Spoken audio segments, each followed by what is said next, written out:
Bonjour et bienvenue à l'église Jésus-Christ, Roi des Nations, pour ce résumé de messages de culte. Aujourd'hui, nous entamons une nouvelle série, la guérison, précisément la guérison par la sanctification, avec comme première partie le lien entre la maladie et la jalousie. Alors, guérison par la sanctification, pourquoi? Parce que Dieu peut guérir de mille et une manières. Dieu peut vous guérir par la prière. Dieu peut vous guérir de façon souveraine, même peut-être même vous n'avez pas forcément demandé. Il choisit de vous guérir. Dieu peut vous guérir par un acte prophétique. On voyait le Seigneur Jésus qui mettait de la boue et avec sa salive sur les yeux de l'aveugle, et puis l'aveugle a recouvré la vue.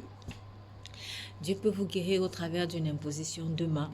Dieu peut vous guérir au travers d'un jeûne. Dieu peut vous guérir par une parole que vous recevez. Il envoya sa parole et les guérit. Donc voilà, en tout cas, Dieu a multiples stratégies pour vous guérir. Mais il y a aussi la guérison par la sanctification.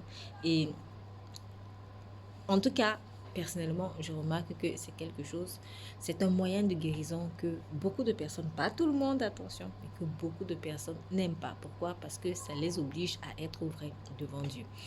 Marie, qui était la sœur de Moïse, avait été frappée par la lèpre. Pourquoi? Parce qu'elle avait parlé mal contre son frère Moïse, qui était en plus berger d'Israël.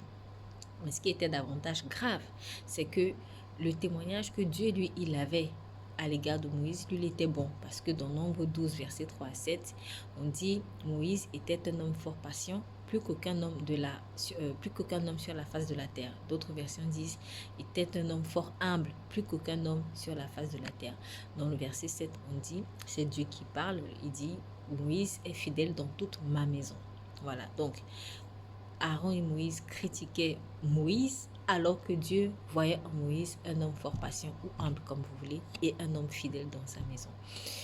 Qu'est-ce qui animait en fait Marie quand elle disait est-ce que l'Éternel parle seulement par Moïse, l'Éternel parle aussi par nous? Voilà, beaucoup de personnes disent ça. Est-ce que Dieu parle seulement par elle? Est-ce que Dieu parle seulement par lui? Est-ce que Dieu parle seulement par le pasteur? Est-ce que Dieu parle seulement par...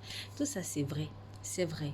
Mais qu'est-ce qui motive en fait les personnes qui le disent? Qu'est-ce qui avait motivé Marie quand elle parlait et qui avait suscité la colère de Dieu? C'était la jalousie. Elle jalousait Moïse, elle jalousait la position de Moïse, elle jalousait l'onction de Moïse, elle jalousait la place de Moïse. Or, il est écrit, un cœur paisible est la vie du corps, tandis que l'envie est la carie des os. Ça, c'est Proverbe 14, verset 30.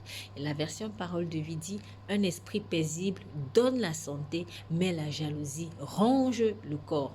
Porter envie aux autres, jalouser les autres, cela expose aux maladies. Ça, on ne le voit pas souvent. On ne fait pas toujours le lien, mais il y a beaucoup de personnes qui sont malades parce qu'elles ont porté envie. En fait, tant qu'elles gardent l'envie ou la jalousie dans le cœur, cela attire la maladie.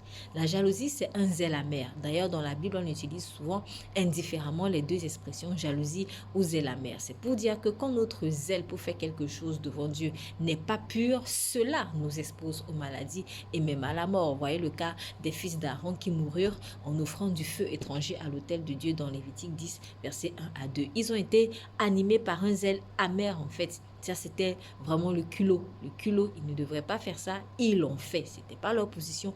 Ils l'ont fait. Le culot les a exposés à la mort. De toute façon, la finalité de toute maladie, si elle n'est pas traitée, c'est la mort. Donc, ayons un cœur en paix.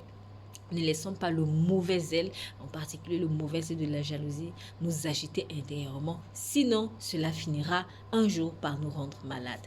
Écoutez le message de culte dans son intégralité et n'oubliez pas, Jésus-Christ vous aime énormément. Si vous êtes tombé si vous avez été exposé à une maladie, si vous avez été frappé par une maladie à cause de ce que peut-être vous avez mal parlé, du fait de la jalousie ou quelque chose dans le genre, sachez que Dieu peut encore vous guérir, que l'esprit de guérison descende sur vous et puissiez-vous aussi avoir l'humilité de vous repentir.